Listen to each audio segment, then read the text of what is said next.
평생을 남보다 앞서기 위해, 남에게 지지 않기 위해 달려오셨지요. 아침 일찍 일어나 밤늦게까지 일하고 가족을 먹여 살리기 위해 이를 악물고 버텨왔습니다. 회사에서는 동료들과 경쟁해야 했고, 장사를 하셨다면 옆 가게와 싸워야 했습니다. 자식들 키울 때도 마찬가지였지요. 우리 애가 남보다 뒤처지면 안 된다는 생각에 잔소리도 하고 때로는 매도 들었습니다. 그렇게 평생을 단단하게, 강하게, 꺾이지 않으려고 버텨왔습니다. 약한 모습 보이면 안 된다고 생각했습니다. 눈물 보이면 안 된다고 생각했습니다. 그래서 이빨을 꽉 깨물고 주먹을 불끈 쥐고 어깨에 힘을 주고 살아왔습니다. 그것이 살아남는 방법이라고, 이기는 방법이라고 믿었으니까요. 그런데 말입니다. 이제 70이 되고 보니 이상한 일이 벌어집니다. 그렇게 단단하게 살아온 것이 이제는 오히려 나를 부러뜨리고 있습니다. 자식들에게 내 말대로 해라고 고집을 부리면 자식들은 점점 멀어집니다. 며느리에게 우리 때는 이랬어라고 강하게 나가면 며느리는 마음의 문을 닫아버립니다. 손주들에게 할아버지 말 들어라고 하면 손주들은 할아버지를 피합니다. 회사에서 물러난 것도 억울합니다. 평생 일해온 자리인데 이제는 필요 없는 사람 취급을 받습니다. 젊은 사람들은 나를 꼰대라고 부릅니다. 내가 쌓아온 경험과 지혜를 무시합니다. 그래서 더 화가 납니다. 더 단단하게 굴게 됩니다. 내가 왕년에는 마리아라는 말이 입에서 자꾸 나옵니다. 몸도 예전 같지 않습니다. 무릎이 아프고 허리가 아픕니다. 약도 몇 알씩 먹어야 하고 병원에 가면 기다리는 시간이 더 깁니다. 거울을 보면 주름이 늘었고 머리카락은 하얗게 새었습니다. 이것도 억울합니다. 나는 아직도 마음은 젊은데 몸이 말을 안 듣습니다. 그래서 더 애를 씁니다. 아직 안 늙었어라고 자신에게도 남에게도 증명하려고 합니다. 하지만 얼마나 고단하십니까? 정직하게 말씀드리지요. 그렇게 애쓰면 애쓸수록 더 힘들어집니다. 더 외로워집니다. 더 화가 납니다. 밤에 잠도 잘 안 옵니다.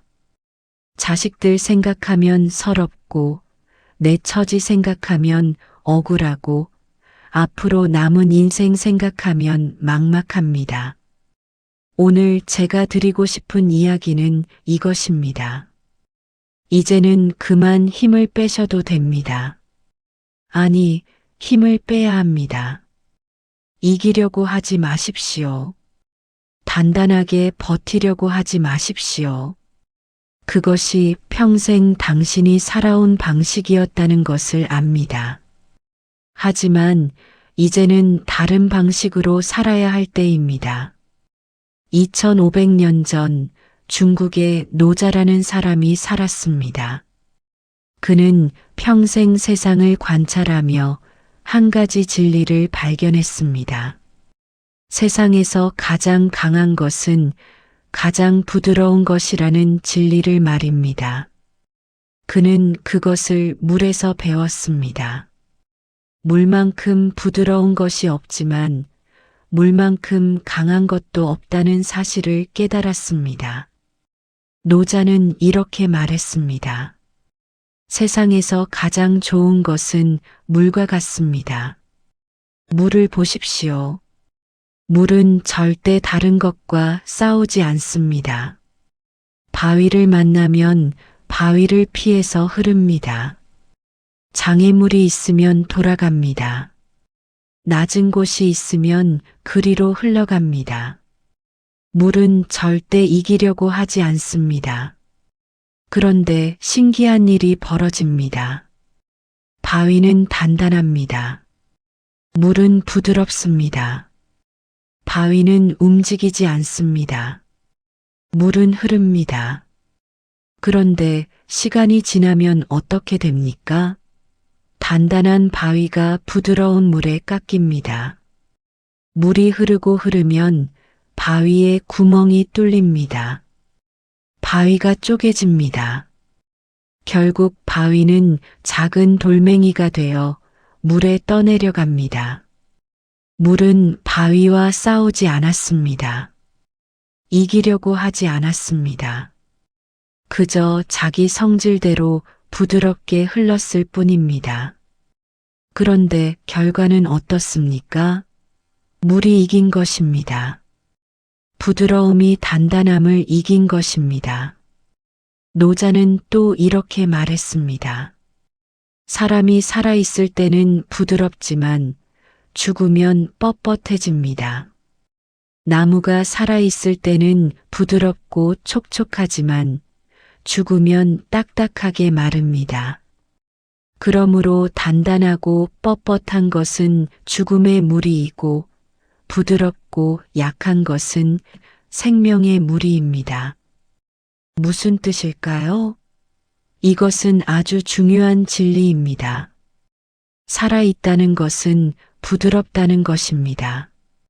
죽어간다는 것은 딱딱해진다는 것입니다. 당신의 입속을 한번 생각해 보십시오.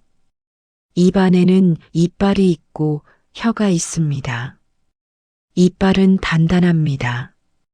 뼈로 되어 있으니까요. 돌멩이도 깨물 수 있고 딱딱한 것도 부술 수 있습니다. 반면에 혀는 부드럽습니다. 힘도 없습니다. 뼈도 없습니다. 그저 물렁물렁한 살덩이일 뿐입니다. 자, 그런데 나이 들면 어떻게 됩니까? 단단한 이빨이 먼저 빠집니다. 하나, 둘 흔들리기 시작하더니 결국 다 빠져버립니다. 틀니를 해야 합니다. 단단하던 이빨은 다 사라지는 것입니다. 그런데 부드러운 혀는 어떻습니까? 죽는 날까지 남아 있습니다. 100살이 되어도 혀는 그대로입니다. 부드럽고 물렁한 혀가 단단한 이빨보다 오래 버티는 것입니다. 노자는 이것을 보고 깨달았습니다. 단단하게 버티는 것이 오래가는 것이 아니라는 것을 말입니다. 부드럽게 구부러지는 것이 오래가는 것이라는 것을 말입니다. 지금 당신의 모습은 어떻습니까? 이빨처럼 살고 계십니까? 혀처럼 살고 계십니까? 자식들에게 내 말대로 해라고 강하게 나갑니까? 며느리에게 우리 집 규칙은 이래라고 단단하게 버팁니까? 손주들에게 요즘 애들은 버릇이 없어라고 딱딱하게 굽니까? 그것은 이빨의 방식입니다. 지금은 단단해 보이지만 결국은 빠지고 마는 이빨의 방식입니다. 자식들이 말을 안 들으면 더 세게 나갑니다. 며느리가 반발하면 더 강하게 밀어붙입니다. 그러면 어떻게 됩니까? 관계가 깨집니다. 이빨이 빠지듯이 관계가 빠져나가는 것입니다. 회사에서도 마찬가지입니다. 내가 이 일을 몇십 년 했는데 라고 하면서 젊은 사람들의 새로운 방식을 무시합니다. 우리 때는 이렇게 안 했어 라고 하면서 변화를 거부합니다. 그러면 어떻게 됩니까? 사람들이 당신을 피합니다. 꼰대라고 부릅니다. 당신은 더 외로워집니다. 하지만 혀의 방식은 다릅니다. 혀는 부드럽습니다. 혀는 위아래로 움직이고 좌우로 움직입니다.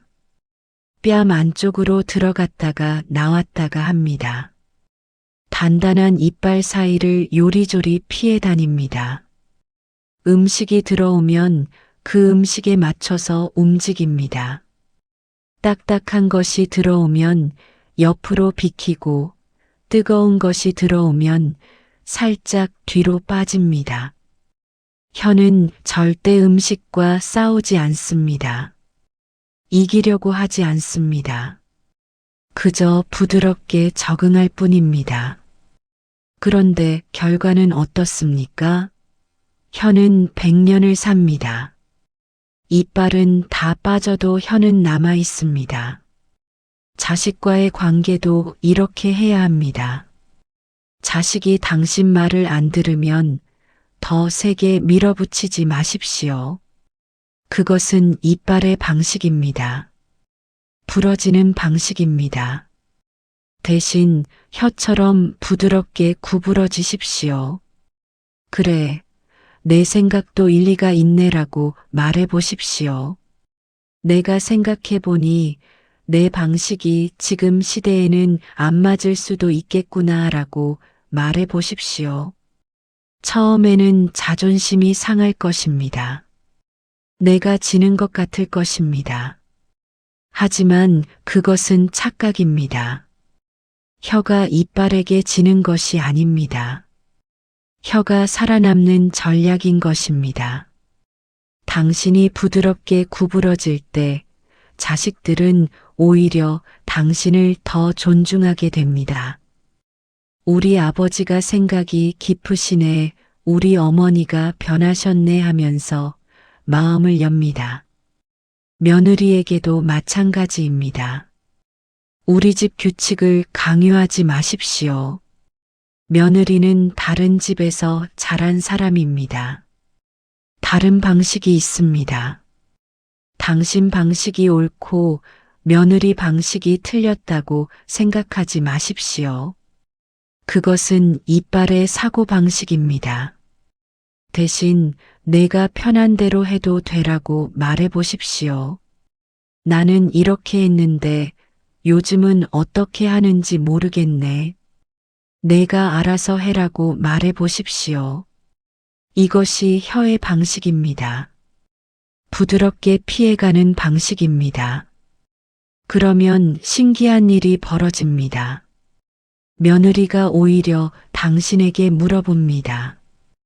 어머니, 이런 거는 어떻게 하는 게 좋을까요? 당신이 강요하지 않으니까 며느리가 스스로 배우고 싶어지는 것입니다. 손주들에게도 그렇습니다.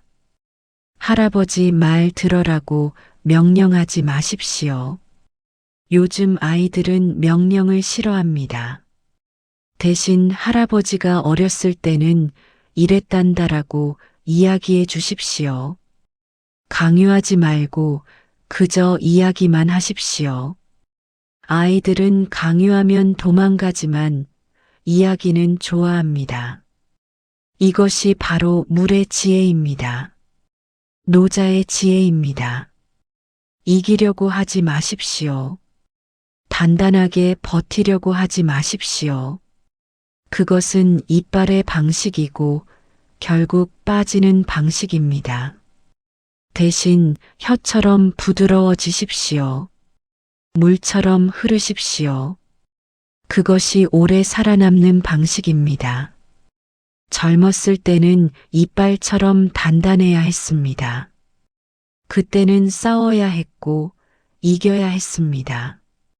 가족을 먹여 살려야 했고 세상에서 살아남아야 했습니다. 그래서 이빨이 필요했습니다.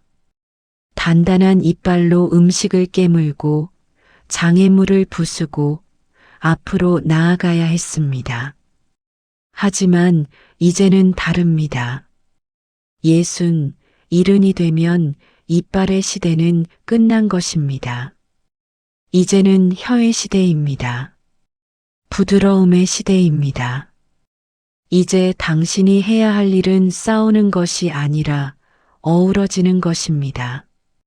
이기는 것이 아니라 함께 사는 것입니다. 힘을 빼십시오. 어깨에 들어간 힘을 빼십시오. 주먹을 펴십시오. 꽉 깨문 이빨을 풀어놓으십시오.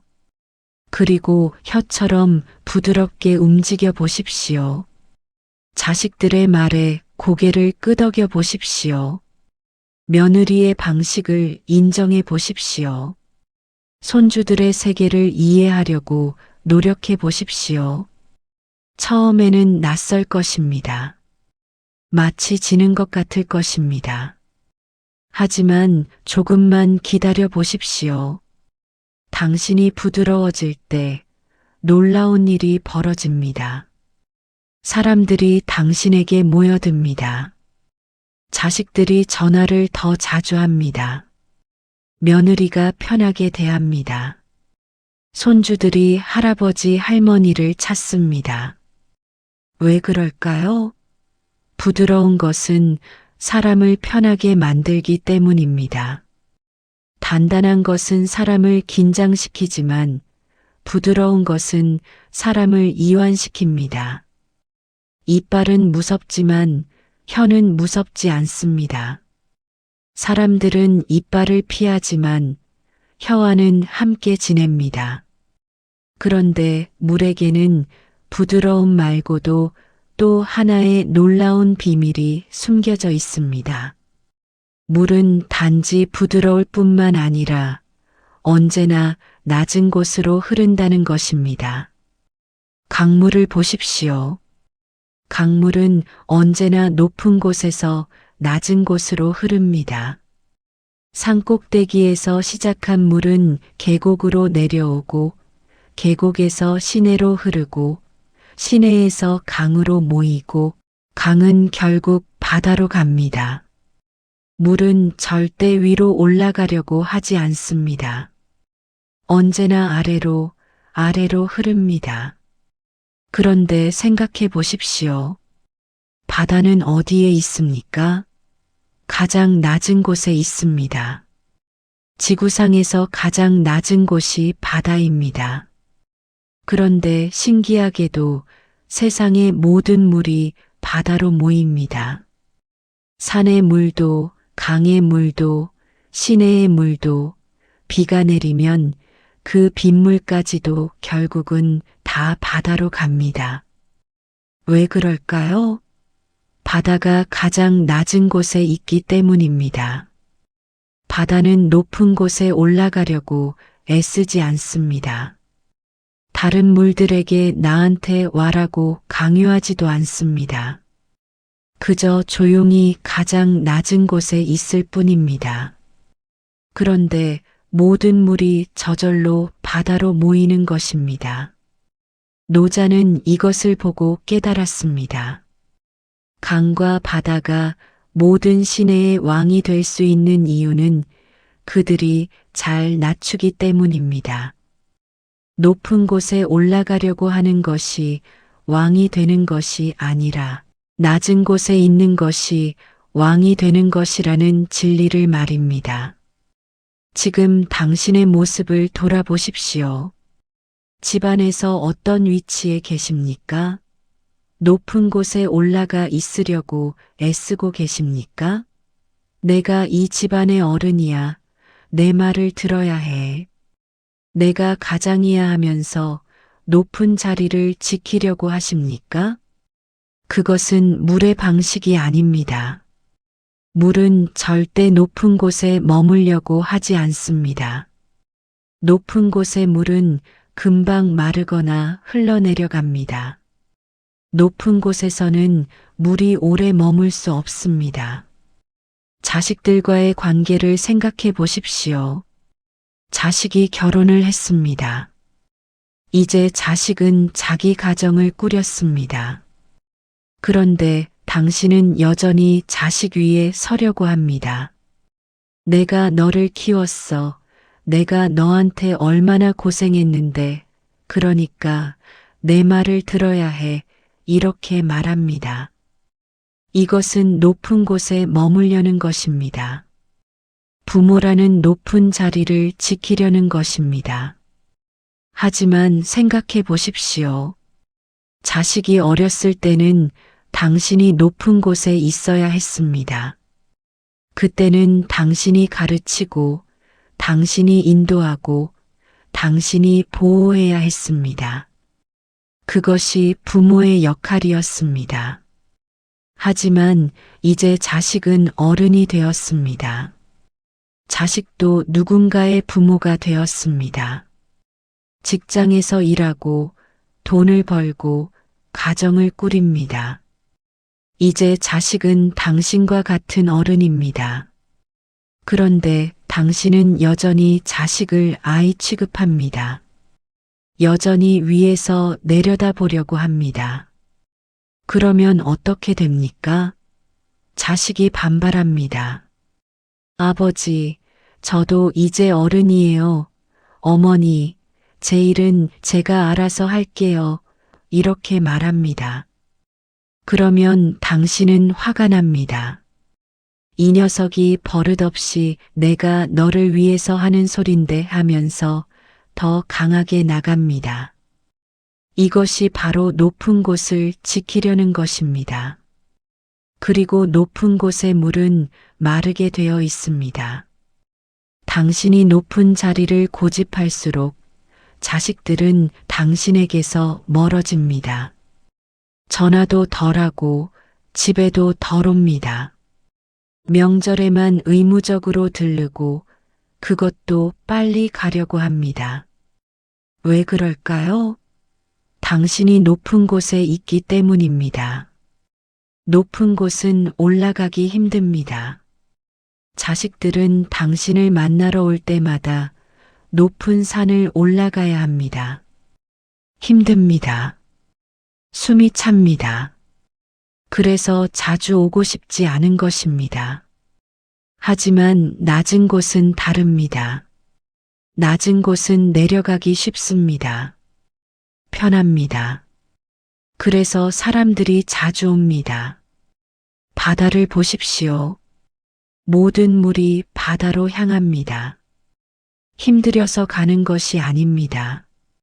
저절로 흘러가는 것입니다. 편하게 가는 것입니다. 당신도 바다처럼 되어야 합니다. 낮은 곳으로 내려가야 합니다. 자식에게 내 말 들어라고 하지 말고 내 생각은 어때? 라고 물어보십시오. 명령하지 말고 존중하십시오. 가르치려 들지 말고 배우려고 하십시오. 요즘은 그렇게 하는구나. 내가 나보다 이런 건 더 잘하네. 나한테 좀 가르쳐 줘봐. 이렇게 말해 보십시오. 이것이 낮아지는 것입니다. 자식 아래로 내려가는 것입니다. 처음에는 자존심이 상할 것입니다. 내가 자식한테 배운다니, 내가 자식한테 고개를 숙인다니, 이것이 말이 되나 싶을 것입니다. 평생 자식 위에 서 있었는데 이제 자식 아래로 가야 한다니 억울할 것입니다. 하지만 생각을 바꿔보십시오. 이것은 지는 것이 아닙니다. 이것은 이기는 것입니다. 바다가 지는 것처럼 보입니까? 바다는 가장 낮지만 동시에 가장 큽니다. 세상의 모든 물을 품고 있습니다. 가장 낮은 곳에 있기 때문에 가장 많이 가진 것입니다. 당신이 낮아질 때 자식들이 모입니다. 당신이 부드러워질 때 자식들이 편해집니다. 당신이 내 말이 맞다라고 인정할 때 자식들이 오히려 아버지, 어떻게 생각하세요? 라고 물어옵니다. 며느리에게도 마찬가지입니다. 시어머니로서 높은 자리에 서려고 하지 마십시오. 내가 시어머니인데, 내가 이 집안의 어른인데 하면서 며느리 위에 군림하려고 하지 마십시오. 그러면 며느리는 당신을 피합니다. 마지못해 찾아와도 빨리 가려고 합니다. 대신 며느리보다 낮아지십시오. 며느리가 수고가 많네. 내가 며느리만 못해. 며느리 덕분에 우리 아들이 잘 사네. 이렇게 말해 보십시오. 며느리를 높이고 당신은 낮아지십시오. 그러면 신기한 일이 벌어집니다. 며느리가 오히려 당신을 높입니다. 어머니, 그렇게 말씀하시니 제가 더 부끄럽네요. 어머니가 저를 이렇게 인정해 주시니 감사해요. 이렇게 말합니다. 그리고 며느리가 더 자주 찾아옵니다. 더 편하게 대합니다.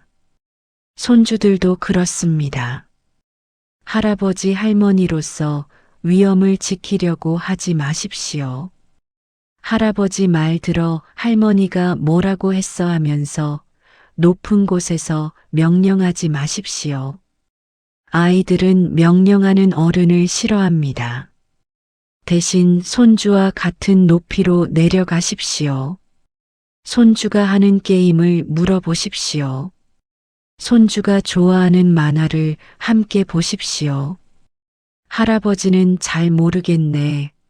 너가 설명해줘. 이렇게 말해 보십시오. 손주 밑으로 내려가는 것입니다. 그러면 손주가 신이 나서 할아버지한테 설명합니다. 가르쳐 줍니다. 그러면서 할아버지를 좋아하게 됩니다. 우리 할아버지는 다른 할아버지들과 달라. 우리 할아버지는 내 얘기를 들어줘. 이렇게 생각합니다. 이것이 물의 지혜입니다. 낮은 곳으로 흐르는 지혜입니다. 노자는 이렇게 말했습니다. 사람들 위에 서고 싶으면 말을 낮추어야 하고 사람들 앞에 서고 싶으면 자신을 뒤에 두어야 합니다. 이상하게 들립니까? 하지만 이것이 진리입니다. 높아지려고 하면 낮아지고 낮아지려고 하면 높아집니다. 앞에 서려고 하면 뒤처지고 뒤로 물러나면 앞에 서게 됩니다. 회사를 생각해 보십시오. 당신이 일할 때를 돌이켜 보십시오. 언제나 자기만 옳다고 우기는 상사가 있었습니다. 높은 자리에 앉아서 내 말대로 해, 내가 경험이 많아 하는 상사 말입니다. 그런 상사를 부하들이 좋아했습니까? 아닙니다. 겉으로는 따르는 척했지만 속으로는 욕했습니다. 뒤에서 험담했습니다. 반대로 부하들의 말을 잘 들어주는 상사가 있었습니다. 자네 생각은 어때? 자네가 이 일은 나보다 잘 아니까. 자네 방식대로 해봐.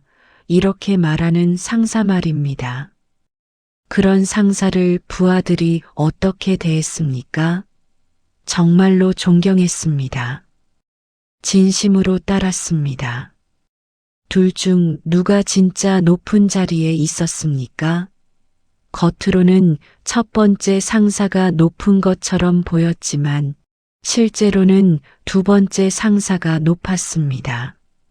낮춘 사람이 높아진 것입니다. 이제 당신도 그렇게 해야 합니다. 집안에서 가장 낮은 사람이 되십시오.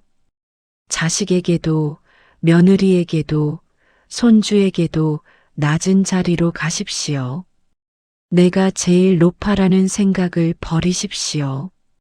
하지만 나는 어른인데, 부모인데, 평생 고생해서 이 집안을 일으켰는데, 이제 와서 자식들한테 고개를 숙여야 한다는 말입니까?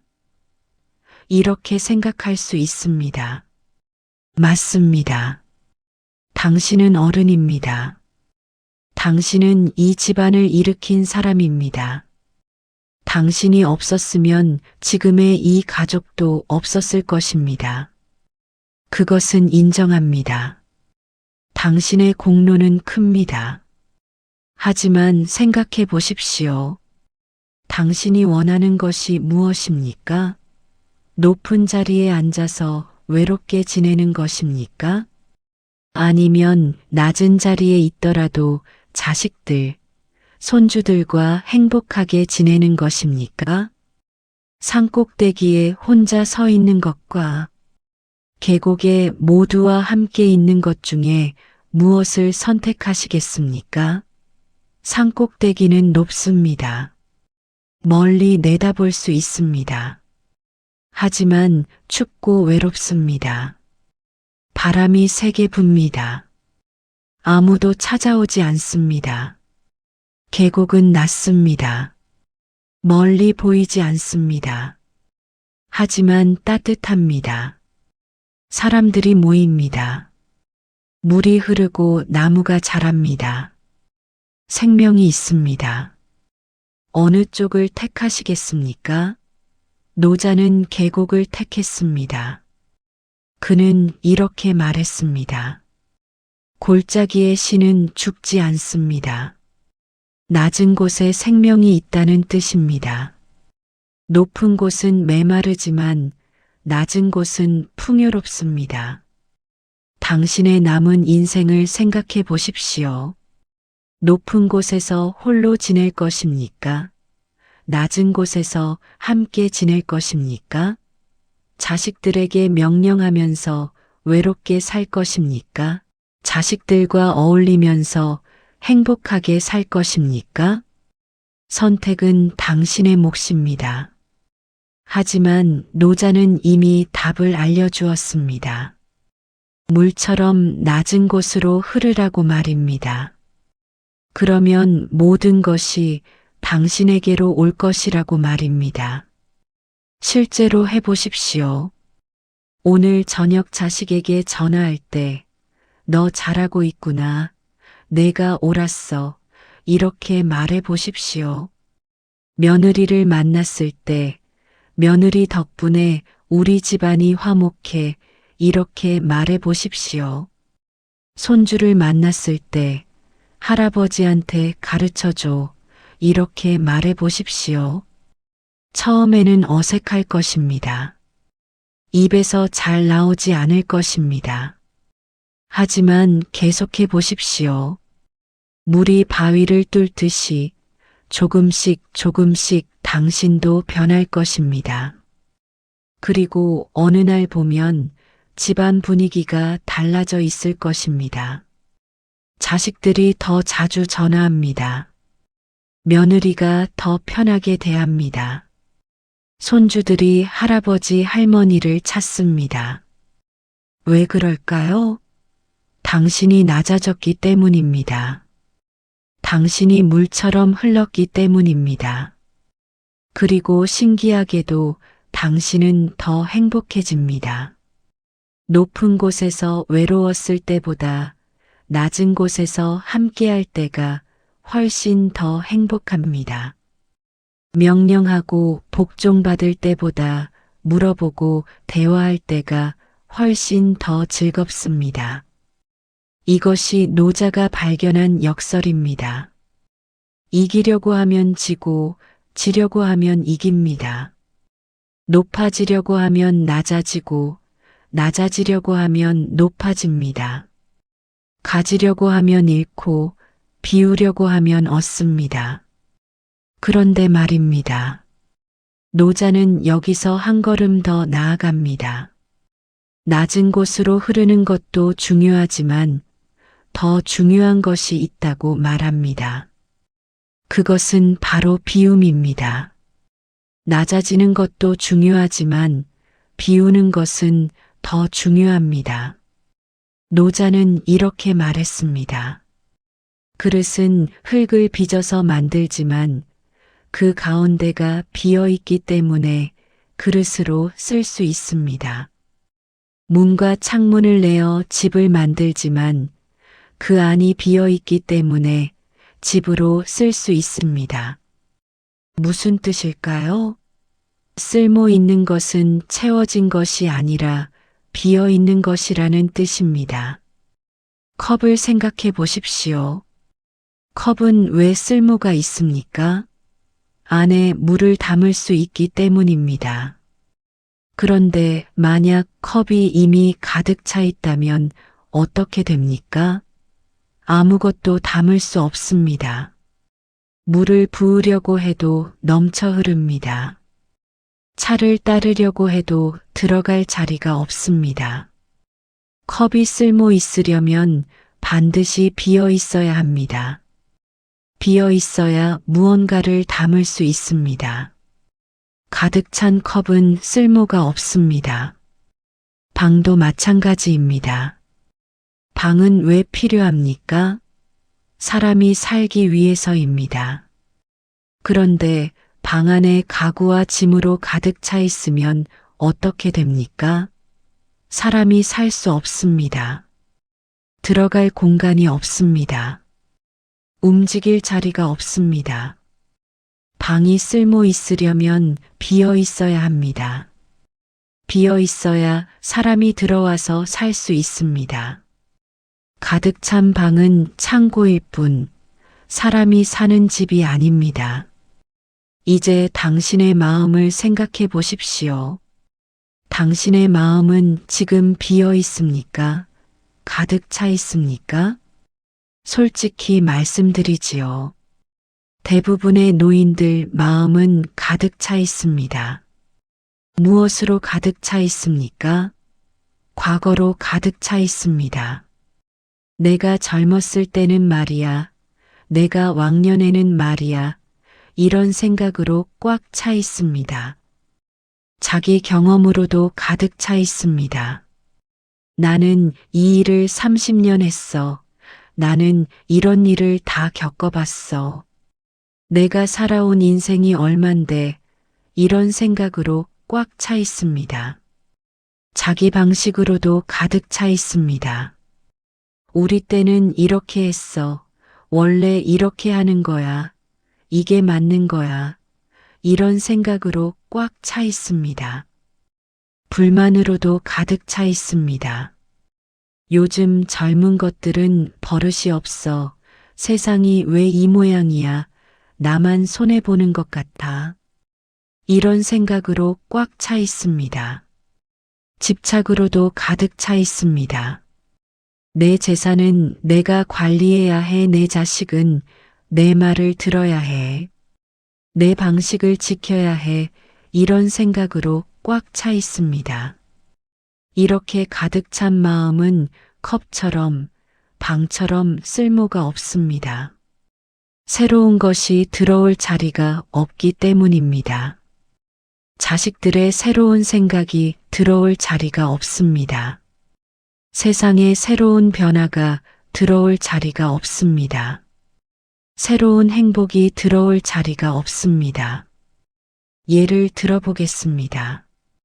자식이 새로운 방식으로 아이를 키운다고 합니다. 예전과 다른 방식입니다. 그러면 당신은 어떻게 반응합니까? 그게 무슨 말도 안 되는 소리야. 우리 때는 그렇게 안 키웠어. 내가 너를 어떻게 키웠는데. 내 방식이 맞아. 이렇게 말합니다. 왜 그럴까요? 당신 마음이 이미 내 방식으로 가득 차 있기 때문입니다. 자식의 새로운 방식이 들어올 자리가 없는 것입니다. 컵에 물이 가득 차 있으면 새로운 물을 부을 수 없듯이 당신 마음에 옛날 방식이 가득 차 있으면 새로운 방식을 받아들일 수 없는 것입니다. 며느리도 마찬가지입니다. 며느리가 집안일을 자기 방식대로 합니다. 당신 방식과 다릅니다. 그러면 당신은 참지 못합니다. 아니, 그렇게 하면 안 되지. 이렇게 해야지. 내가 평생 이렇게 해왔는데 내 방식이 검증된 거야. 이렇게 나섭니다. 이것도 마음이 가득 차 있기 때문입니다. 내 방식으로 꽉 차 있어서 며느리의 방식을 받아들일 여유가 없는 것입니다. 손주들이 하는 것도 이해가 안 갑니다. 요즘 아이들은 공부하는 방식도 다르고 노는 것도 다릅니다. 컴퓨터로 게임도 하고 스마트폰으로 친구들과 이야기도 합니다. 그게 무슨 공부야? 책을 봐야지. 우리 때는 말이야. 책상 앞에 앉아서 몇 시간씩 공부했어. 요즘 애들은 버릇이 없어. 이렇게 말합니다. 이것도 마음이 과거로 가득 차 있기 때문입니다. 우리 때로 꽉 차 있어서 요즘 아이들의 방식을 이해할 공간이 없는 것입니다. 노자는 이것을 보고 말합니다. 마음을 비우십시오. 그러면 새로운 것이 들어올 것입니다. 과거를 비우십시오. 내가 왕년에는 이라는 생각을 내려놓으십시오. 왕년은 지나갔습니다. 지금은 지금입니다. 과거에 집착하면 현재를 살 수 없습니다. 당신이 젊었을 때가 좋았습니까? 물론입니다. 그때는 힘도 있었고 건강했고 돈도 벌었습니다. 하지만 그때는 갔습니다. 다시 돌아오지 않습니다. 그런데 자꾸 과거를 붙잡고 있으면 어떻게 됩니까? 마치 가득 찬 컵처럼 당신 마음에는 새로운 행복이 들어올 자리가 없습니다. 지금의 작은 기쁨들, 손주의 웃음소리, 며느리의 수고, 자식의 성공, 이런 것들을 느낄 여유가 없습니다. 과거로 가득 차 있어서 말입니다. 경험도 비우십시오. 나는 이 일을 30년 했어라는 자부심을 내려놓으십시오. 물론 당신의 경험은 소중합니다. 하지만 세상은 변했습니다. 30년 전의 경험이 지금도 똑같이 통한다고 생각하면 안 됩니다. 자식이 일하는 방식을 보십시오. 당신 때와 다릅니다. 컴퓨터를 쓰고 인터넷으로 일하고 집에서도 일합니다. 당신 때는 회사에 나가서 서류로 일했습니다. 방식이 완전히 다릅니다. 그런데 당신이 나는 30년 동안 일했어. 이렇게 하는 게 아니야 라고 하면 어떻게 됩니까? 자식은 아버지는 요즘 세상을 몰라라고 생각합니다. 당신 경험이 존중받지 못하는 것입니다.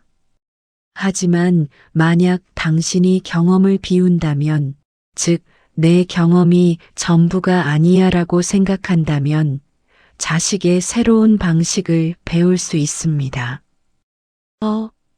요즘은 이렇게 하는구나. 신기하네. 나한테 가르쳐 줘봐. 이렇게 말할 수 있습니다. 그러면 자식이 기뻐하며 가르쳐 줍니다.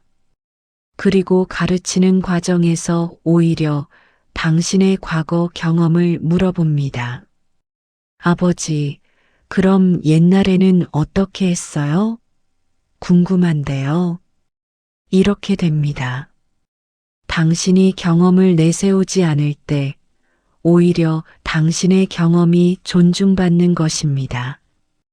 컵을 비울 때 물이 담기듯이 마음을 비울 때 존경이 담기는 것입니다. 집착도 비우십시오. 내 것이라는 생각을 내려놓으십시오.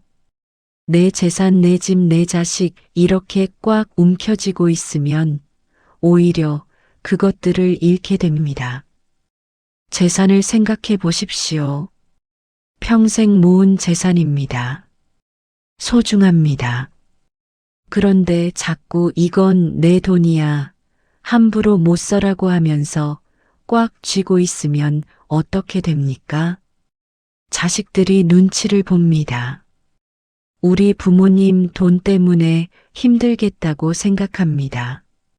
재산이 가족을 이어주는 것이 아니라 오히려 갈라놓는 것이 됩니다. 하지만 만약 이 돈은 내 것이지만 필요하면 쓸 수 있어라고 마음을 연다면, 즉 집착을 비운다면 자식들이 오히려 아버지 돈 아끼세요. 저희가 알아서 할게요라고 합니다. 당신이 움켜쥘 때는 자식들이 탐내는 것처럼 보이지만 당신이 놓아줄 때는 자식들이 오히려 지켜주려고 합니다. 비울 때 얻는 것입니다. 자식에 대한 집착도 마찬가지입니다. 내 자식은 내 말을 들어야 해. 내 자식은 내가 원하는 대로 살아야 해. 이렇게 생각하면 자식은 도망갑니다. 숨막힙니다. 멀어집니다. 하지만 자식은 자식 인생이 있어. 자기가 원하는 대로 살아야지라고 놓아준다면 자식은 오히려 부모 곁으로 옵니다. 부모님이 나를 이해해 주시네 하면서 더 자주 찾아옵니다. 쥐면 달아나고 놓으면 돌아옵니다. 채우면 넘치고 비우면 담깁니다. 이것이 노자의 지혜입니다. 노자는 이렇게 말했습니다. 성인은 쌓아두지 않습니다. 남을 위해 쓸수록 자기 것이 더 많아지고 남에게 줄수록 자기가 더 풍요로워집니다. 무슨 뜻입니까? 비울수록 채워진다는 뜻입니다. 줄수록 받는다는 뜻입니다. 당신이 자식에게 내 인생 내가 살아라고 놓아줄 때 자식은 오히려 부모님 의견이 궁금해요라고 물어옵니다. 당신이 며느리에게 내 방식대로 해라고 비워줄 때 며느리는 오히려 어머니는 어떻게 생각하세요? 라고 묻습니다. 당신이 비울 때 사람들이 당신을 채워주는 것입니다. 당신이 놓을 때 사람들이 당신을 잡아주는 것입니다. 실제로 생각해 보십시오. 당신 주변에 인기 있는 노인이 있습니까? 사람들이 찾아가고 싶어 하는 어르신이 있습니까? 그런 분들은 어떤 분들입니까? 대부분 마음이 비어 있는 분들입니다. 내가 옳아, 내 경험이 최고야, 내 방식이 정답이야. 이렇게 가득 차 있지 않습니다. 대신 그럴 수도 있겠네. 요즘은 그렇구나. 내 말도 맞는 것 같아. 이렇게 비어 있습니다. 그래서 사람들이 편하게 찾아갑니다. 가득 찬 컵은 무겁지만 빈 컵은 가볍습니다. 가득 찬 마음은 무겁지만 빈 마음은 가볍습니다. 사람들은 무거운 사람을 피하고 가벼운 사람을 찾습니다. 반대로 인기 없는 노인은 어떤 분들입니까? 마음이 가득 찬 분들입니다. 자기 생각, 자기 경험, 자기 방식으로 꽉 차서 다른 사람 이야기를 들을 여유가 없습니다. 대화를 해도 듣지 않습니다. 상대방이 말하면 아니야, 그게 아니라 말이야라고 끊습니다. 자기 이야기만 합니다. 내가 말이야, 내가 젊었을 때는 말이야, 계속 자기 이야기만 합니다. 왜 그럴까요? 마음이 가득 차 있어서 상대방 이야기가 들어올 자리가 없기 때문입니다. 귀로는 듣는 척하지만 마음으로는 안 듣습니다. 이미 자기 생각으로 가득 차 있어서 말입니다. 그러니 사람들이 피합니다. 저 어르신하고 이야기하면 힘들어 내 말은 안 듣고 자기 말만 해야면서 피합니다. 당신은 어느 쪽입니까? 솔직하게 생각해 보십시오. 당신 마음은 비어 있습니까? 가득 차 있습니까? 다른 사람 이야기를 정말로 듣습니까? 아니면 듣는 척만 합니까? 자식이 이야기할 때 정말로 귀 기울여 듣습니까? 아니면 속으로는 그게 아닌데 내가 고쳐줘야지 하면서 자기 말을 준비하고 있습니까? 며느리가 하소연할 때 정말로 공감해 줍니까? 아니면 그게 다 뭐야? 내가 시집살이 할 때는 말이야 하면서 자기 경험을 끄집어내려고 합니까? 손주가 학교 이야기를 할 때 정말로 관심 있게 듣습니까? 아니면 공부는 안 하고 딴짓만 하네 하면서 잔소리를 준비하고 있습니까? 만약 후자라면 당신 마음은 가득 차 있는 것입니다. 비워야 합니다. 어떻게 비웁니까? 간단합니다. 내려놓으면 됩니다. 과거를 내려놓으십시오. 왕년의 내가라는 말을 입에서 지우십시오. 대신 지금은 이렇구나라고 받아들이십시오. 경험을 내려놓으십시오. 나는 다 아는데라는 생각을 버리십시오. 대신 나도 배울 게 많네라고 인정하십시오. 고집을 내려놓으십시오. 내 방식이 맞아라는 확신을 버리십시오. 대신 다른 방식도 있을 수 있어라고 열어두십시오. 집착을 내려놓으십시오. 내 것이라고 움켜쥔 손을 펴십시오. 대신 필요하면 쓰세요라고 내어주십시오. 불만을 내려놓으십시오. 왜 나만 손해야라는 생각을 버리십시오. 대신 그럴 수도 있지라고 받아들이십시오. 처음에는 허전할 것입니다. 마치 컵에서 물을 다 쏟아낸 것처럼 뭔가 비어있는 느낌이 들 것입니다. 불안할 수도 있습니다. 내가 이렇게 다 내려놓으면 나는 뭐가 남지 하는 생각이 들 수 있습니다. 하지만 걱정하지 마십시오. 노자가 말했듯이 비어 있어야 쓸모가 있습니다. 당신이 비울 때 진짜 중요한 것들이 들어올 것입니다. 자식의 사랑이 들어올 것입니다. 며느리의 존경이 들어올 것입니다. 손주의 웃음이 들어올 것입니다. 새로운 친구가 들어올 것입니다. 평온한 마음이 들어올 것입니다. 가득 차 있을 때는 이런 것들이 들어올 자리가 없었습니다. 하지만 비우면 이 모든 것이 자연스럽게 흘러들어옵니다. 마치 빈 컵에 물이 담기듯이 빈 방에 사람이 들어오듯이 말입니다. 그리고 깨닫게 될 것입니다. 내가 평생 채우려고 애썼던 것들, 내가 꽉 쥐고 있었던 것들, 그것들이 진짜 행복이 아니었다는 것을 말입니다. 진짜 행복은 비워졌을 때 찾아온다는 것을 말입니다. 노자는 수레바퀴를 예로 들었습니다. 수레바퀴는 30개의 바퀴살이 모여 있지만 가운데 빈 구멍 때문에 쓸모가 있다고 말했습니다. 구멍이 없으면 바퀴가 굴러가지 못합니다. 비어 있어야 움직이는 것입니다. 당신의 인생도 마찬가지입니다. 이제는 움직여야 할 때입니다.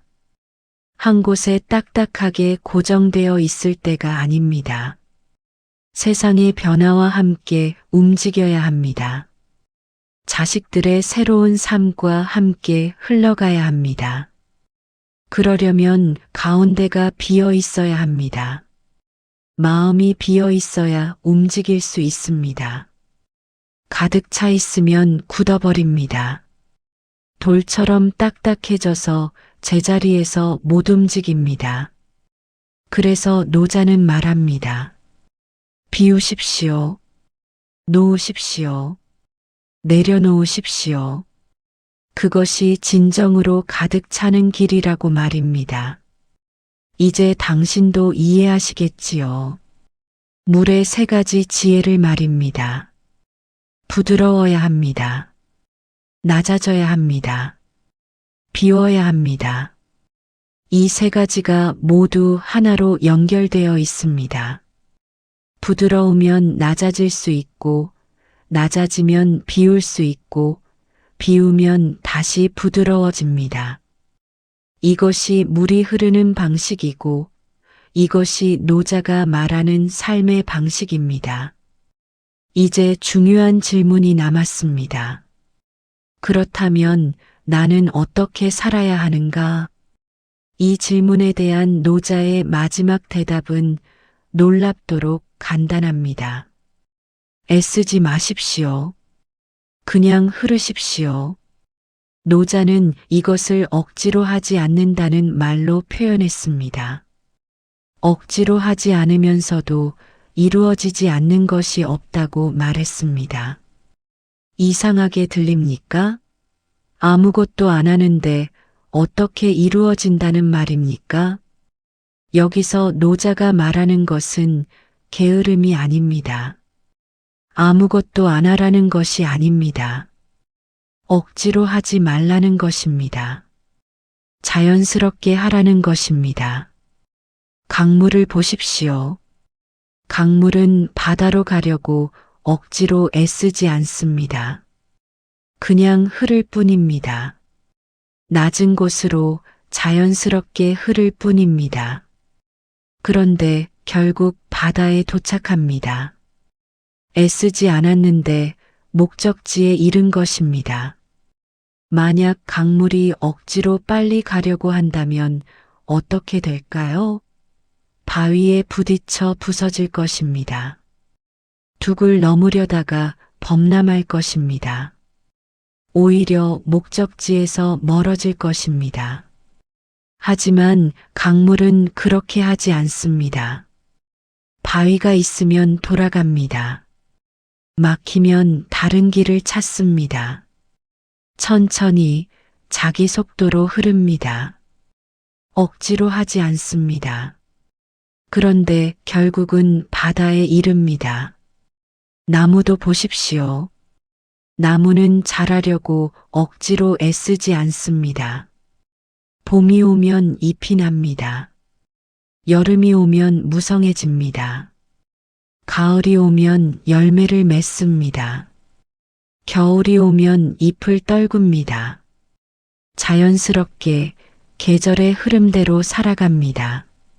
만약 나무가 억지로 빨리 자라려고 한다면 어떻게 될까요? 뿌리가 약해질 것입니다. 줄기가 부러질 것입니다. 오히려 제대로 자라지 못할 것입니다. 하지만 나무는 그렇게 하지 않습니다. 때가 되면 자라고 때가 되면 쉽니다. 억지로 하지 않습니다. 그런데 결국은 큰 나무가 됩니다. 이것이 자연의 이치입니다. 억지로 하지 않아도 이루어지는 것입니다. 아니, 억지로 하지 않기 때문에 이루어지는 것입니다. 당신의 삶을 돌아보십시오. 평생 억지로 하려고 애쓰지 않았습니까? 자식을 내 뜻대로 키우려고, 가족을 내 방식대로 이끌려고, 일을 내가 원하는 대로 진행하려고 얼마나 많이 애썼습니까? 그런데 솔직히 말씀드리지요. 억지로 한 것들 중에 제대로 된 것이 얼마나 됩니까? 자식을 억지로 공부시켰더니 공부를 싫어하게 되었습니다. 가족을 억지로 통제하려고 했더니 가족이 반발했습니다. 일을 억지로 밀어붙였더니 주변 사람들과 마찰이 생겼습니다. 억지로 하면 할수록 일이 꼬였습니다. 왜 그랬을까요? 자연의 이치를 거스른 것이기 때문입니다. 강물이 위로 흐르려고 애쓰는 것과 같습니다. 나무가 겨울에 꽃을 피우려고 애쓰는 것과 같습니다. 되지 않는 것을 억지로 하려고 한 것입니다. 노자는 이렇게 말했습니다. 자연은 말하지 않아도 사계절이 돌아가고 명령하지 않아도 만물이 자라납니다. 봄은 억지로 만드는 것이 아닙니다. 때가 되면 옵니다. 꽃은 억지로 피우는 것이 아닙니다. 때가 되면 핍니다. 이제 당신도 그렇게 살아야 합니다. 억지로 하지 마십시오. 자연스럽게 흐르십시오. 자식이 당신 말을 안 듣습니까? 억지로 고치려고 하지 마십시오. 자식도 자기 인생이 있습니다. 자기 때가 있습니다. 지금은 당신 말을 안 듣더라도 때가 되면 깨달을 것입니다. 그때까지 기다리십시오. 억지로 하지 마십시오. 며느리가 당신 방식대로 하지 않습니까? 억지로 바꾸려고 하지 마십시오. 며느리도 자기 방식이 있습니다. 자기 속도가 있습니다. 조금씩 시간이 지나면서 배워갈 것입니다. 그 과정을 지켜봐 주십시오. 억지로 하지 마십시오. 손주가 당신 기대대로 잘하지 않습니까? 억지로 틀에 맞추려고 하지 마십시오. 손주도 자기 길이 있습니다. 자기 재능이 있습니다. 그것을 발견할 때까지 지켜봐 주십시오. 억지로 하지 마십시오. 그럼 아무것도 안 하고 그냥 손 놓고 있으라는 말입니까? 이렇게 물을 수 있습니다. 아닙니다. 손 놓고 있으라는 것이 아닙니다. 억지로 하지 말라는 것입니다. 자연스럽게 하라는 것입니다. 예를 들어보겠습니다. 정원에 나무를 심었습니다. 나무가 잘 자라기를 바랍니다. 그렇다면 어떻게 해야 합니까? 억지로 하는 방식은 이렇습니다.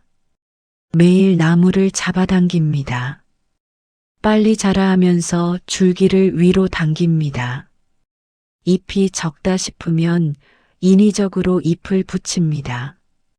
열매가 안 열린다 싶으면 억지로 꽃을 피웁니다. 이렇게 하면 어떻게 됩니까? 나무가 죽습니다. 자연스럽게 하는 방식은 이렇습니다. 물을 줍니다. 햇빛을 쬐게 합니다. 흙을 보살핍니다. 벌레가 있으면 제거해 줍니다. 그리고 기다립니다. 나무가 자기 속도로 자라도록 기다립니다. 이렇게 하면 어떻게 됩니까? 나무가 건강하게 자랍니다. 차이가 보이십니까? 억지로 하는 것은 결과를 강요하는 것입니다. 자연스럽게 하는 것은 조건을 만들어주고 기다리는 것입니다. 자식도 마찬가지입니다. 자식이 잘 되기를 바랍니다. 그렇다면 어떻게 해야 합니까? 억지로 하는 방식은 너는 이렇게 해야 해, 저렇게 하면 안 돼 하면서 매일 간섭하고 통제하는 것입니다. 자식의 선택을 인정하지 않고 자식의 실수를 용납하지 않고 자식을 내가 원하는 틀에 맞추려고 하는 것입니다. 자연스럽게 하는 방식은 자식에게 필요한 것을 지원하고 자식이 어려울 때 옆에 있어주고 자식이 물어볼 때 조언해주고 그 외에는 자식이 자기 길을 가도록 지켜보는 것입니다. 어느 쪽이 더 효과적입니까? 물론 후자입니다. 억지로 하면 자식이 반발하지만 자연스럽게 하면 자식이 스스로 찾아옵니다. 며느리도 마찬가지입니다. 억지로 며느리를 당신 방식에 맞추려고 하지 마십시오. 대신 며느리가 편하게 지낼 수 있는 환경을 만들어 주십시오. 며느리가 힘들 때 도와주십시오. 며느리가 물어볼 때 알려주십시오. 그리고 며느리가 자기 방식대로 하도록 내버려 두십시오. 이것이 억지로 하지 않는 것입니다. 이것이 자연스럽게 흐르는 것입니다. 노인이 되면 더욱 이렇게 살아야 합니다. 젊었을 때는 억지로라도 밀고 나가야 할 때가 있었습니다. 가족을 먹여 살려야 했고, 경쟁에서 이겨야 했고, 목표를 달성해야 했습니다. 그래서 이를 악물고 억지로라도 해냈습니다. 하지만 이제는 다릅니다. 이제는 밀고 나갈 때가 아니라 흘러갈 때입니다. 억지로 할 때가 아니라 자연스럽게 할 때입니다. 강물도 산에서 내려올 때는 급합니다. 빠르게 흐릅니다. 바위에 부딪히고 폭포가 되어 떨어지고 거칠게 흐릅니다. 그것이 산의 강입니다. 젊은 시절의 삶입니다. 하지만 강물이 평야에 이르면 느려집니다. 천천히 흐릅니다. 구불구불 흐릅니다. 급하지 않습니다. 그렇게 여유롭게 흐르다가 결국 바다에 이릅니다. 그것이 평야의 강입니다. 노년의 삶입니다. 당신도 이제 평야에 와 있습니다. 더 이상 급한 폭포처럼 살 필요가 없습니다. 천천히 구불구불 여유롭게 흐르십시오. 억지로 빨리 가려고 하지 마십시오. 오늘 못한 일은 내일 하면 됩니다. 내일 못하면 모레 하면 됩니다. 아니, 안 해도 됩니다. 세상은 당신 없이도 잘 돌아갑니다. 자식들은 당신이 간섭하지 않아도 잘 살아갑니다. 이것을 인정하는 것이 힘든 일일 수 있습니다. 평생 내가 해야 해, 내가 책임져야 해 하면서 살아왔는데 이제 와서 내가 안 해도 되라고 생각하기가 어렵습니다. 하지만 그것이 진실입니다. 당신이 모든 것을 통제할 필요가 없습니다.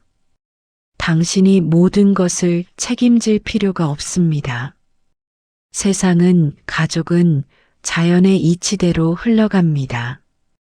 당신이 억지로 개입하지 않아도 말입니다. 이것을 받아들이면 놀라운 평화가 찾아옵니다. 어깨에 들어갔던 힘이 빠집니다. 마음이 가벼워집니다. 숨쉬기가 편해집니다. 밤에 잠도 잘 옵니다. 내일은 이것을 해야 해, 저것을 해야 해 하면서 뒤척이지 않아도 됩니다. 이것을 안 하면 큰일 나 하면서 불안해하지 않아도 됩니다. 그냥 편하게 잠들면 됩니다. 내일은 내일이 알아서 흘러갈 것이니까요. 아침에 일어나도 편합니다. 오늘은 뭘 해야 하지 하면서 계획을 세우지 않아도 됩니다. 그냥 창문을 열고 하늘을 보십시오. 날씨가 좋으면 산책하십시오. 비가 오면 집에서 쉬십시오. 자연의 흐름대로 사십시오. 자식이 전화하면 반갑게 받으십시오. 안 하면 그것도 괜찮습니다. 자식도 바쁜 인생이 있습니다. 억지로 왜 전화 안 해 하면서 서운해하지 마십시오. 자연스럽게 흐르십시오. 손주를 만나면 즐겁게 놀아주십시오. 못 만나도 괜찮습니다. 손주도 자기 세계가 있습니다. 억지로 할아버지 할머니 보러 와야지 하면서 요구하지 마십시오. 자연스럽게 흐르십시오. 친구들과 만나고 싶으면 만나십시오. 만나기 싫으면 안 만나도 됩니다. 억지로 사람은 어울려 살아야 해 하면서 억지 웃음 짓지 마십시오. 자연스럽게 흐르십시오. 노자는 이렇게 말했습니다. 세상 일은 항상 억지로 하지 않을 때 이루어집니다. 억지로 하려고 하면 세상 일을 망칩니다. 당신이 억지로 하지 않을 때 모든 것이 자연스럽게 이루어집니다. 자식들이 편해집니다. 며느리가 마음을 엽니다. 손주들이 찾아옵니다. 친구들이 모입니다. 당신도 행복해집니다. 왜 그럴까요? 억지가 없으니 긴장이 없습니다. 긴장이 없으니 편합니다. 편하니 사람들이 옵니다. 사람들이 오니 당신이 외롭지 않습니다. 외롭지 않으니 불안하지 않습니다. 불안하지 않으니 평화롭습니다. 이것이 물처럼 사는 것입니다. 부드럽고 낮고 비어있고 억지로 하지 않는 것입니다. 물은 다투지 않습니다. 물은 자랑하지 않습니다. 물은 집착하지 않습니다. 물은 억지로 하지 않습니다. 그저 흐를 뿐입니다. 그런데 결국 물이 이깁니다. 물이 모든 것을 품습니다. 당신도 그렇게 되십시오. 물처럼 되십시오. 자식과 다투지 마십시오. 이기려고 하지 마십시오. 부드럽게 구부러지십시오. 혀처럼 유연하게 사십시오. 높은 자리에 서려고 하지 마십시오. 낮은 곳으로 내려가십시오. 바다처럼 낮아지십시오. 그러면 모든 것이 당신에게 모일 것입니다. 마음을 채우려고 하지 마십시오. 비우십시오. 컵처럼 비우십시오. 그러면 새로운 행복이 들어올 것입니다. 억지로 하려고 하지 마십시오. 자연스럽게 흐르십시오. 강물처럼 흐르십시오. 그러면 결국 평화라는 바다에 이를 것입니다. 이것이 노자가 2500년 전에 발견한 진리입니다. 그리고 이것은 지금도 여기서도 당신에게도 똑같이 적용됩니다. 나이 드는 것이 서럽습니까? 억울합니까? 그것은 당신이 억지로 젊음을 붙잡으려고 하기 때문입니다. 놓으십시오. 늙는 것도 자연의 이치입니다. 봄이 지나면 여름이 오고 여름이 지나면 가을이 오듯이 젊음이 지나면 노년이 옵니다. 그것을 받아들이십시오. 가을이 왔다고 슬퍼할 필요가 없습니다. 가을에는 가을의 아름다움이 있습니다. 단풍이 있고 열매가 있고 풍성함이 있습니다. 노년에도 노년의 아름다움이 있습니다. 여유가 있고 지혜가 있고 평온함이 있습니다. 자식들이 말을 안 듣습니까? 그것도 자연의 이치입니다. 씨앗이 땅에 떨어지면 나무에서 떨어져 나갑니다. 그래야 새로운 나무가 자랍니다. 자식도 마찬가지입니다. 부모에게서 떨어져 나가야 자기 나무가 됩니다. 그것을 받아들이십시오. 건강이 예전 같지 않습니까? 그것도 자연의 이치입니다. 기계도 오래 쓰면 낡습니다. 나무도 오래되면 속이 빕니다. 몸도 마찬가지입니다. 그것을 받아들이십시오. 억지로 젊었을 때처럼 하려고 하지 마십시오. 모든 것을 자연의 흐름에 맡기십시오. 억지로 거스르지 마십시오.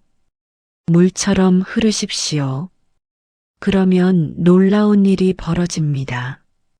당신이 저항하지 않으니 고통도 저항하지 않습니다. 당신이 받아들이니 평화가 찾아옵니다.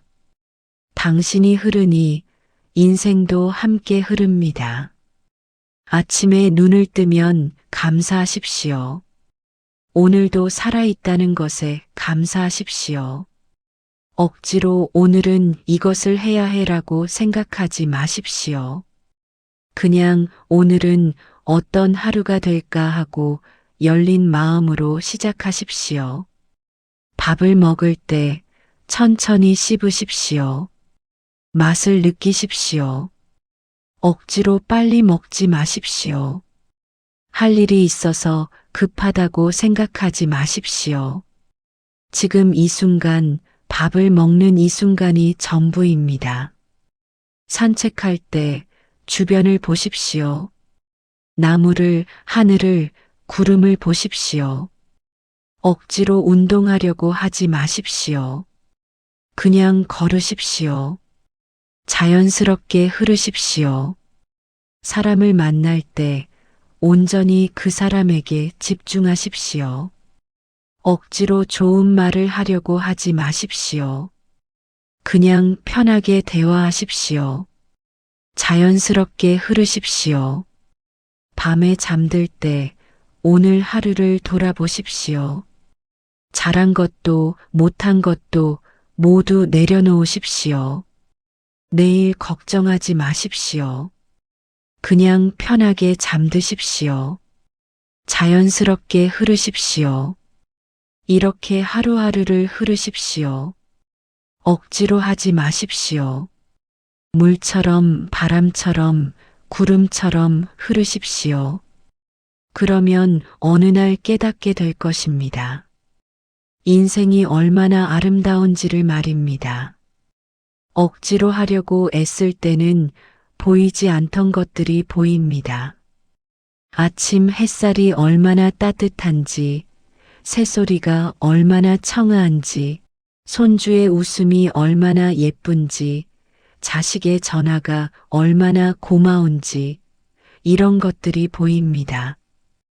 그리고 행복해집니다. 특별한 일이 없어도 행복합니다. 큰 성공이 없어도 행복합니다. 그냥 살아있다는 것만으로 행복합니다. 흐르고 있다는 것만으로 행복합니다.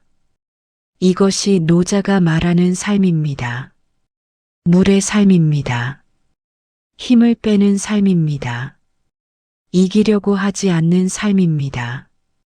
역설적이지만 이렇게 살 때 당신이 진짜로 이기는 것입니다. 무엇을 이깁니까? 당신 자신의 고집을, 당신 자신의 집착을, 당신 자신의 불안을 이기는 것입니다. 그리고 진정한 평화를 얻는 것입니다. 평생을 남과 싸우며 살았습니다. 이제는 그만 싸우십시오. 평생을 이기려고 애썼습니다. 이제는 그만 힘을 빼십시오. 평생을 단단하게 버텼습니다. 이제는 부드러워지십시오. 물이 되십시오. 부드러운 물이, 낮은 물이, 빗물이, 흐르는 물이 되십시오. 그것이 당신이 이기는 길입니다. 그것이 당신이 행복해지는 길입니다. 노자는 마지막으로 이렇게 말했습니다.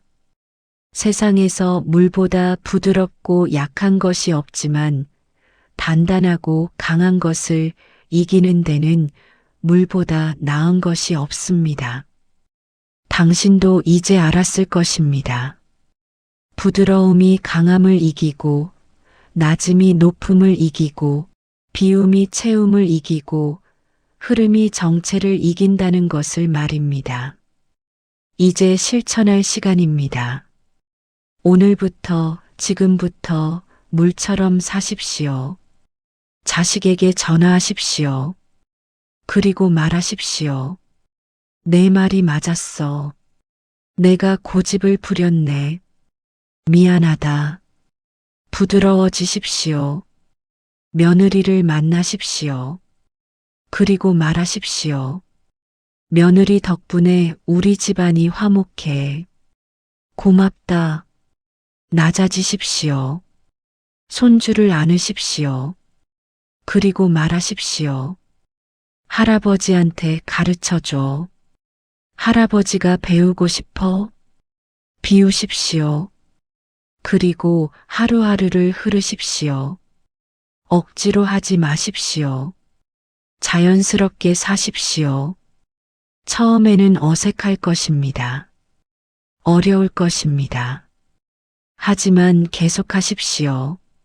물이 바위를 뚫듯이 조금씩 조금씩 당신도 변할 것입니다.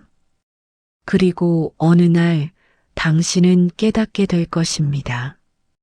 평생 애써서 이기려고 했던 것들이 사실은 중요하지 않았다는 것을 말입니다. 진짜 중요한 것은 지금 이 순간 편안하게 숨 쉬고 평화롭게 살아가는 것이라는 것을 말입니다. 그때 당신은 진정으로 이긴 것입니다. 인생을 이긴 것이 아니라 인생과 하나가 된 것입니다. 세상을 이긴 것이 아니라 세상과 조화를 이룬 것입니다. 그것이 노자가 말하는 승리입니다. 싸워서 얻는 승리가 아니라 흘러서 얻는 승리입니다. 힘으로 얻는 승리가 아니라 부드러움으로 얻는 승리입니다. 이제 당신도 그 승리를 누리십시오. 물처럼 사십시오. 부드럽게, 낮게, 비우고 흐르십시오. 제발 이기려고 하지 마십시오. 힘을 빼십시오. 힘을 뺄수록 당신이 이깁니다. 이것이 노자가 전하는 물의 지혜입니다. 이것이 당신의 남은 인생을 평화롭고 행복하게 만들 지혜입니다. 오늘부터 시작하십시오. 지금부터 시작하십시오. 물이 되십시오. 그러면 당신의 남은 인생은 물처럼 맑고 물처럼 자유롭고 물처럼 평화로울 것입니다.